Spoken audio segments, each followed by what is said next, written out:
वैशाली की दादी को शुगर है। डॉक्टर ने उन्हें सुबह शाम टहलने की सलाह दी थी। इसलिए वैशाली अपनी दादी को रोजाना रेलवे स्टेशन तक घुमाने ले जाती थी। वैसे तो हरिपुर गांव की रेलवे स्टेशन खाली पड़ी रहती थी, लेकिन एक दिन वैशाली और उसकी दादी को रेलवे स्टेशन पर बहुत चहल पहल दिखाई दी और तभी दोनों को स्टेशन पर खड़ी कुछ औरतें बुलाती हैं। दादी, देखो हमें वो औरतें बुला रही हैं, चलो उनके पास कुछ बातें करते हैं और थोड़ा टाइम पास हो जाएगा। इधर वैशाली के माता पिता दोनों का इंतजार कर रहे होते हैं घर पर। दीनदयाल माँ जी और वैशाली कहाँ गए? मुझे चिंता हो रही है, आप जरा देखने चले जाइए।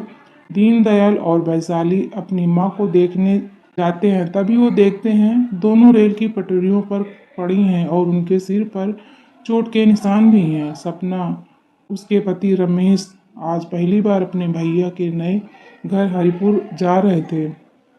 सपना, आज ही जल्दी चलिए, हरिपुर मात्र एक ट्रेन जाती है और वो भी छूट गई तो हम वहाँ नहीं पहुँच पाएंगे। रमेश, हाँ बस तैयार हो गया, थोड़ा खाना खा लो फिर चलते हैं।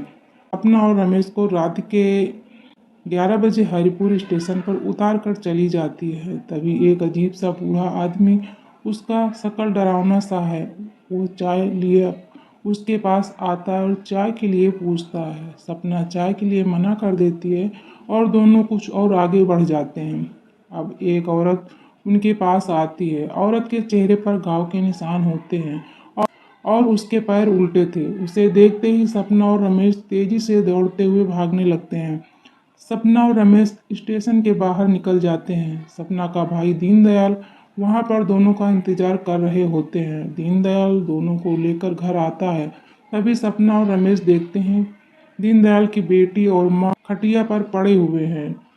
उनके शरीर पर और सर पर कई जगह पट्टी लगी हुई है। क्या बताऊं बहन, जब से इस गांव में आए हैं तब से हमारे घर कुछ भी अच्छा नहीं हो रहा है। सोचा था कि हमारे दादा परदादा यहाँ रह रहे हैं तो हमें भी शहर से वापस आकर यहाँ रहना चाहिए। एक सप्ताह पहले ये दोनों टहलने स्टेशन तक गई थी। मैंने देखा कि वो दोनों पटरियों पर खड़ी हुई हैं। मैं अगर थोड़ी देर बाद पहुंचता तो उनका सारा खून बह जाता। ऐसा लग रहा है जैसे कुछ लोगों ने इन्हें उठाकर फेंका है। मुझे तो समझ नहीं आ रहा है कि भला कौन हमारा दुश्मन हो सकता है। सपना, हमारे साथ भी उस स्टेशन पर कुछ अजीब घटनाएं हुई। जो भी मिला वो अंग्रेज साहब कर रहा था। क्यों न हम गांव के किसी बुजुर्ग के पास चलकर उस स्टेशन के बारे में पूछताछ करें। रमेश, सपना और दीनदयाल तीनों गांव के सबसे बुजुर्ग व्यक्ति चुन्नीलाल काका के पास जाते हैं। चुन्नीलाल, ये घटना इतिहास में दर्ज नहीं है, मेरे जैसे कुछ गिने चुने ही जानते हैं। दीनदयाल तुम्हारे दादा ठाकुर भीम सिंह और उनके बंगलों पर नौकरी करते थे। आज़ादी की लड़ाई चल रही थी। 1940 में गांव के अंग्रेजों के खिलाफ मोर्चा निकला तो तुम्हारे दादा ने अंग्रेजों को खबर कर दी। वो अंग्रेजों के साथ मिल गए। जब अंग्रेजी सैनिक आए तो क्रांतिकारी स्टेशन पर छिप गए। अंग्रेजों ने स्टेशन पर खूब गोला बारूद बरसाया और फिर सारे क्रांतिकारी मारे गए। तब से उनकी आत्माएं स्टेशन पर भटक रही हैं। अगर तुम अपने परिवार की सलामती चाहते हो तो इस स्टेशन पर शांति यज्ञ करवाओ। दीनदयाल गांव के लोगों को बुलाकर घोषणा करता है, मैं अपनी जमीन गांव में एक म्यूजियम बनवाने के लिए दान करता हूँ।